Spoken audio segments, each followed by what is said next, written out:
All right. Hello. Hello. All right. Good morning, you people. So now, okay, today we're not doing calculus. So today we're actually doing trigonometry. So I'm going to show you guys basic stuff. So stuff that if you knew, it's makes life easier. I'm not a memorization type of person. I really don't. So the idea of having to look stuff up all the time, that's bad. You got to know something to start somewhere, especially if you are doing these problems, which a lot of them are going to be just problem-solving problems, like solving something. If you cannot see it or identify anything there, you're going to stare at the problem and have no clue how to start it. So a lot of that works out with identities. Trigonomic identities are like key. They're huge. Okay, so there's a lot of stuff that you should see, and if you don't see, it makes life harder. So I'm going to start off with just basic unit circle. So unit circle goes as such.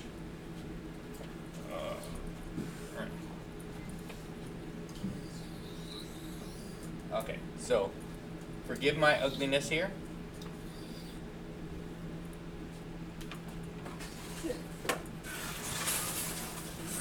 All right, so unit circle's there.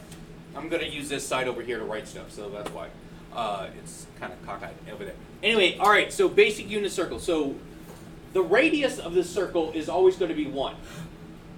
The radius of a unit circle is 1. The reason why I know that from the origin,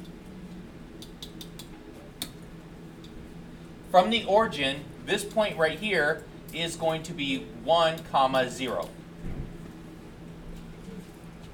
So it's 1, 0. So the unit circle, so the radius is always 1. So the distance from here to any point on the circle is always going to be 1. Okay? So this is going to be, since we are working in radian, that's going to be 0 rad or 2 pi. So there's 0 or 2 pi. Way over here is just going to be pi. And now if my positive x values go that way, so negative goes this way, so this is going to be at -1, 0. So from my origin right here, straight up, is going to be, so if it starts here 0 into pi, right in the middle is pi over 2. And that point, since it is a radius of 1, the x doesn't go anywhere, so it's 0, and then y is 1. Same thing goes in the other direction down over here, which is 3 pi over 2. Where this is going to be 0, -1.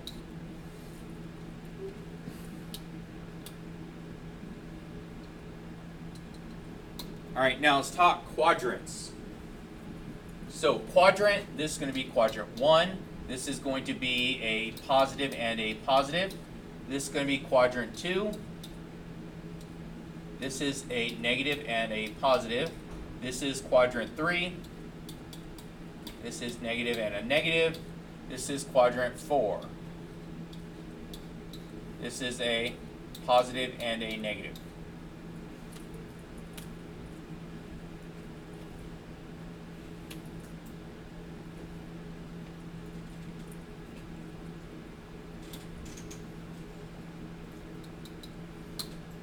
Okay, now I'm going to start filling in the values in between. So if I count all the way through, I'm going to start by counting by halfway in between. So let's go here, halfway in between. So the fraction that is half of a half is going to be pi over 4. That's going to be right here in the middle, pi over 4. And my location is going to be rad 2 over 2, comma, rad 2 over 2.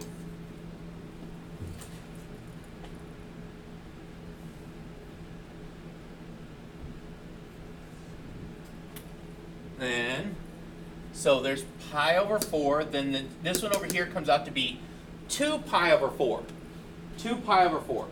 So if you reduce 2 over 4, it reduces to 1/2. So that would be 1/2. Then the next one's going to be over here, which is 3 pi over 4. And it's going to be the same as what I have over here, but it's changing my quadrant to this side. So that means it's a positive y value, but a negative x value.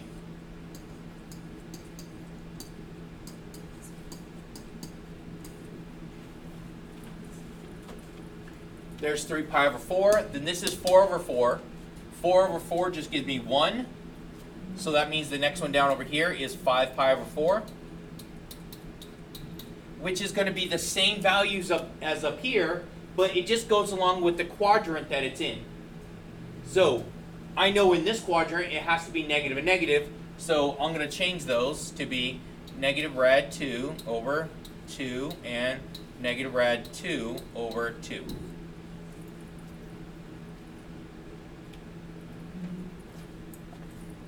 All right, same thing. There's 5 pi over 4, so that means this one over here is 6 pi over 4. Then right here it's going to be 7 pi over 4.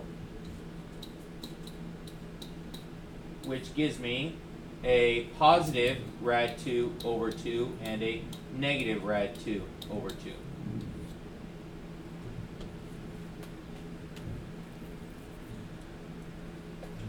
Okay, so I've given you guys all just the basic setup for this.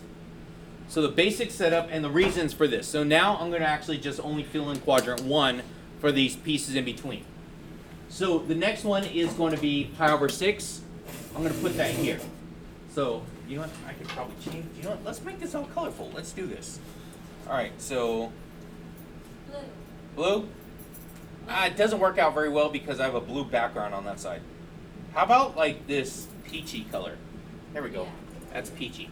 All right, so right here, it's not all the way halfway in between those two.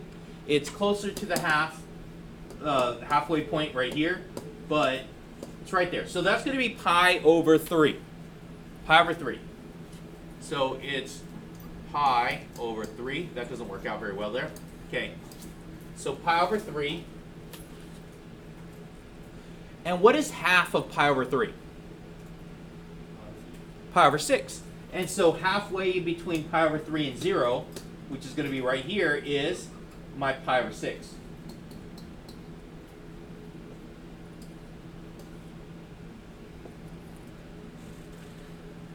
All right, so there's kind of a pattern for this, and if you guys understand this. So now, if I start at 0, I go all the way to 4.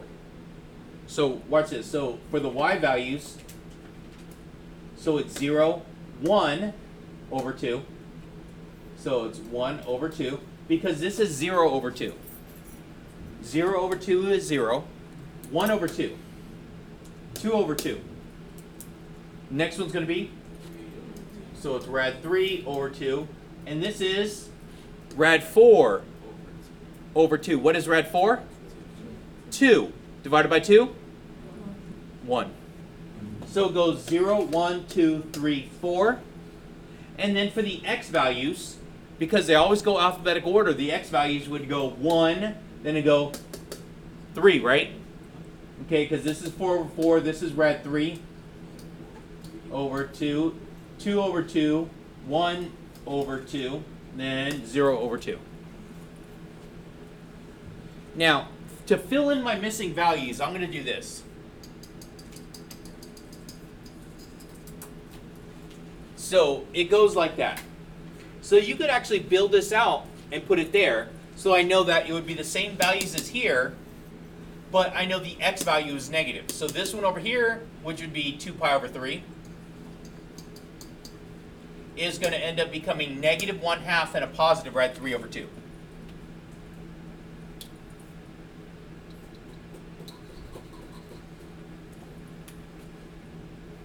So, same thing. Rad 3 over 2. So 1 over 3, so pi over 3, 2 pi over 3. This is 3 pi over 3, so 3 over 3 is just pi. Next one would be right here, which is 4 pi over 3. Over here comes out to be 5 pi over 3. Okay, and then 5 then comes over here, back here. would be 6 over 3, which is just 2 pi.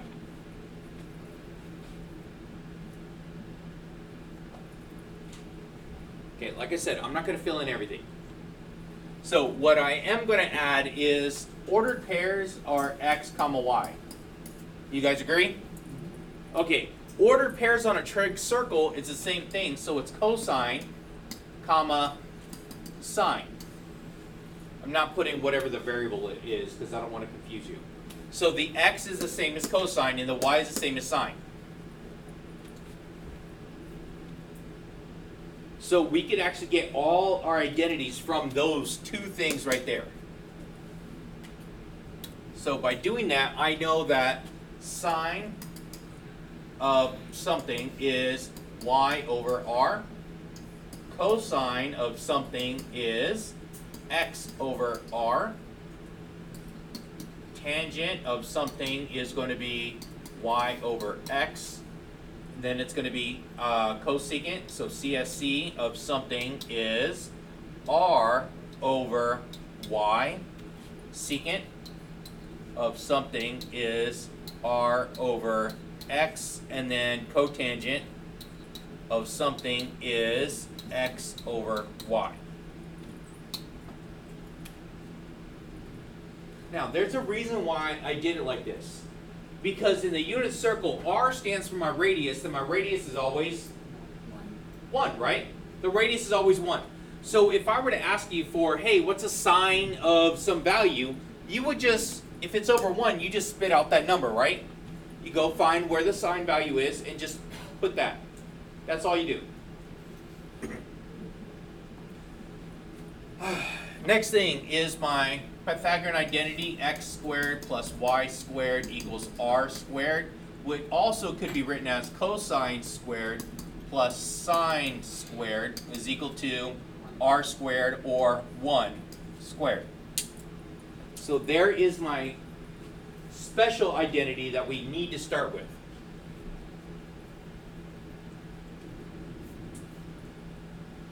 So that's what I'm going to start with. And we know 1 squared is just 1, right? Okay, good. So I'm going to do some manipulating here to show you what happens. So I'm going to say, I'm going to go back to this. So cosine, so this is going to be x squared plus y squared is equal to 1, right? Okay. So yes.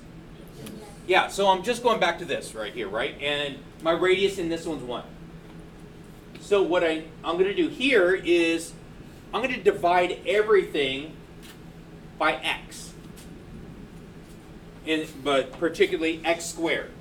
I'm going to divide everything by x squared. So I'm going to get x squared over x squared plus y squared over x squared is equal to 1 over x squared. So I divided everything by x squared. Now, I'm going to translate it back into regular math, or regular trig. So that's what I say, translating it into trig means I want to say sine and cosines, or whatever. So x squared over x squared gives me 1 plus, what is sine, y over x? Y over x is tangent. So y squared over x squared is tangent squared. There we go. So tangent squared is equal to 1 over x is secant, and 1 over x squared is secant squared. There's another Pythagorean identity. So I just took my original one, divided everything, both sides by x squared. So it's like adding 5 to both sides, right? But I divided both sides by x squared to change up my identity. So I'm not changing the value, I'm just changing the identity of what it looks like. So now I could replace, if I had a secant and I don't want, I could replace it now.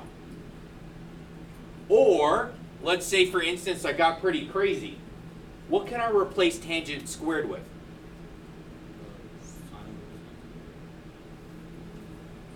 Okay, so how about, I'll lead you to this one. So tangent squared is equal to secant squared minus 1. there's another part of my identity, right? All I'm doing is taking my original identity, rearranging it. That's all I'm doing. So I really don't know all the identities. I know how to get them. I'm just rearranging them. Okay, so now, if I was going to do the same thing, but I already divided everything by x squared, so what should I do next? Y squared, let's do that. So I'm going to say that I have x squared plus y squared is equal to 1. Divide everything by y squared. I get x squared over y squared plus y squared over y squared is equal to 1 over y squared.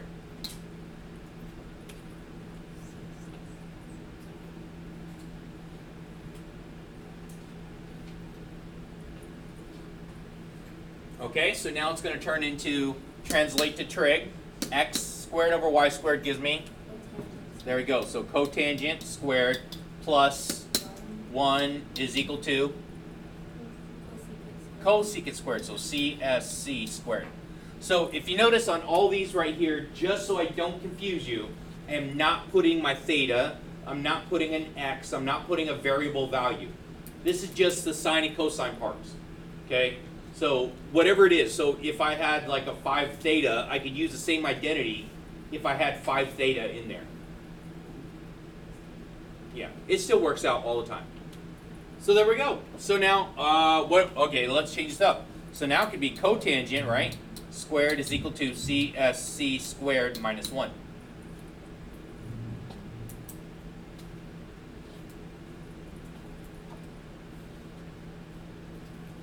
So what was the number one thing I needed to know from all these identities?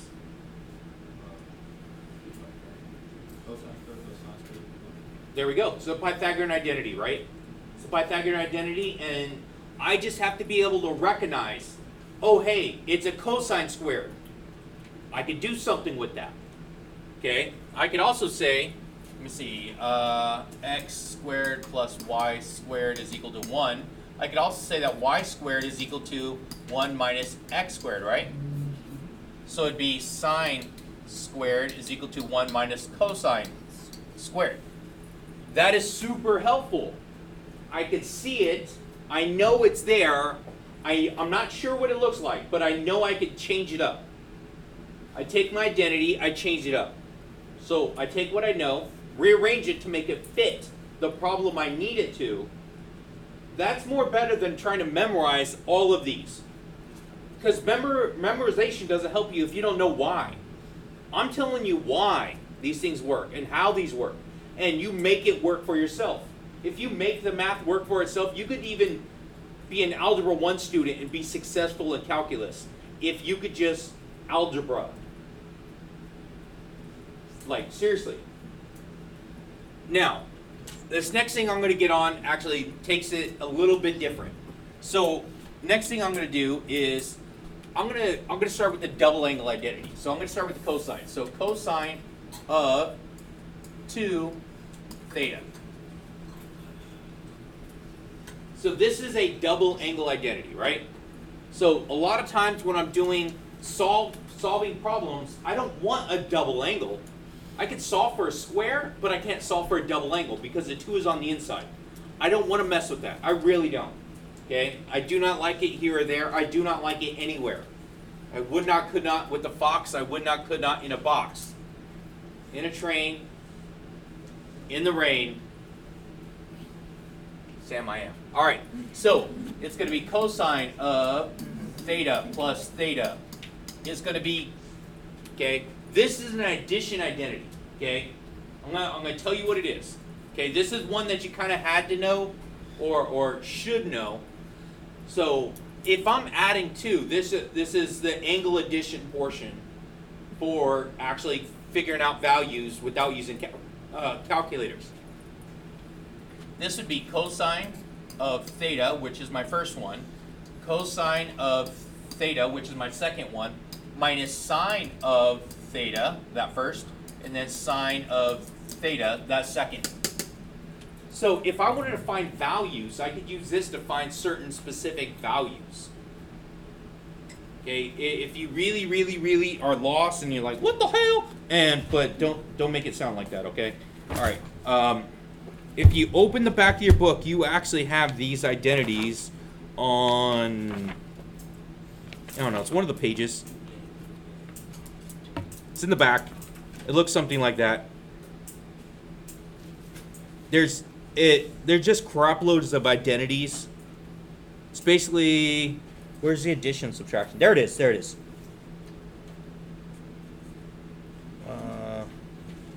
There it is. Sum and difference identities. That's what I'm using.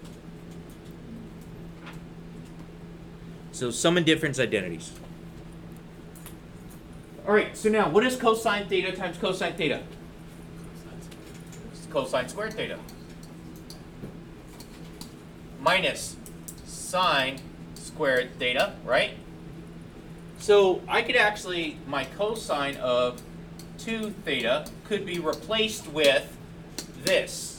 Because I don't like trying to solve for a double angle identity. I could solve for this one a lot easier. Because I could just take the square root and I get plus or minus of my answer to get theta, right? Say yes. Yes. Okay, good. To undo a square, use square root. Okay? Undo this, I have to do an inverse, and then I have to try and solve for this. And whenever I do that, I have to worry about my, my domain and range if it is still applicable. All right, so now I'm going to use one of those previous things that I had earlier. So I'm going to replace sine squared. What can I replace sine squared with? 1 minus cosine squared. So I'm going to say that cosine squared theta minus 1 minus cosine squared theta, right? From the previous slide, that's what I did. I'm replacing this. Okay, distribute, and it's going to be cosine of squared theta minus 1 plus cosine squared theta. Combine like terms, and I'm going to come out with 2 cosine squared theta minus 1. So now what I've done here, I now have 2 different identities. So I would use this one right here. When I'm substituting here, and I need it to have a cosine in it. And sometimes you have to substitute here, but you need it to have a sign. Because I think that's the one that was in one of the practice problems that I was helping someone with. You start off with this, but you needed it to have a sign. So now I could have done the same thing over here from my first, and let's do that. Ah, dang it. So now I'm going to replace cosine squared. Okay, from my previous thing, cosine squared could be replaced with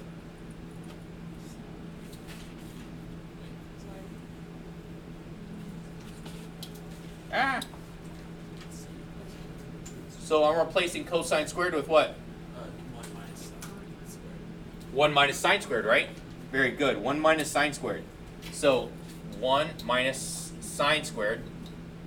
Sine. Come on, brain work. Sine squared, right? Okay, and then it's going to be minus sine. Come on now. Sine squared. I don't want to lose my thetas on this one. All right, go ahead, distribute. Okay, I'm just combining now, so it's going to be 1 minus 2 sine squared theta. So I have 3 whenever I'm just trying to use this one right here. I have 3 different identities, and I made them all.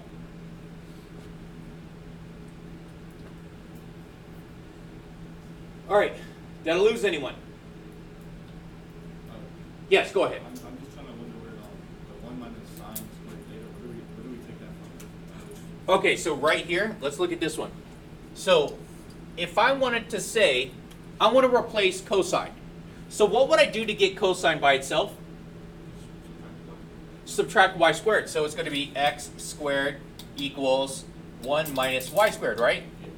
And now, translated back to trig, this is going to be cosine squared is equal to 1 minus sine squared. So I'm taking it from my original thing right here, just using some algebra, and rearranging my trigonometry. All right, so this is the double angle for cosine. There's another double angle, but it's for sine. So I think I have enough time. I'm going to try it. Yeah, still got time. All right, so it's going to be sine of 2 theta would be the same as saying, okay, so sine of theta plus theta, which is going to be sine of theta, my first one, times cosine of theta, this one, plus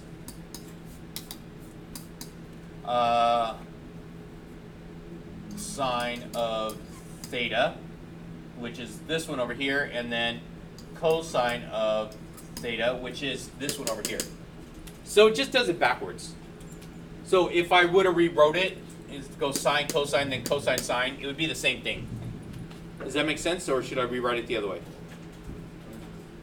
Are we good? Good? Because it's multiplication, right? That's the reason why I said it in the same order. Now, if it's multiplication, do they have the same multiples? If they have the same multiples, what could I do? Combine them. So how many do we have? So it's going to be 2 sine theta cosine theta is my identity for this one. So in this one, I only have one of them. I only have one of them for that.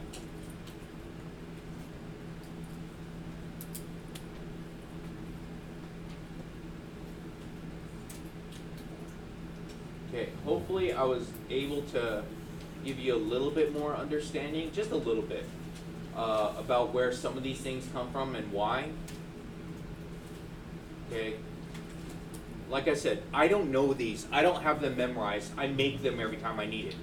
I just know if it's a double angle, okay, I'm going to have to do something to try and finagle a double angle. If I know it's a trig squared, a sine squared, cosine squared, secant squared, tangent squared, cotangent squared, I know that there's a substitution for that. I can get rid of it as necessary. Okay? All right, so tomorrow, actually, crap. Tomorrow we will finish the section that we're working on, and then I think 1.4 is due today, right?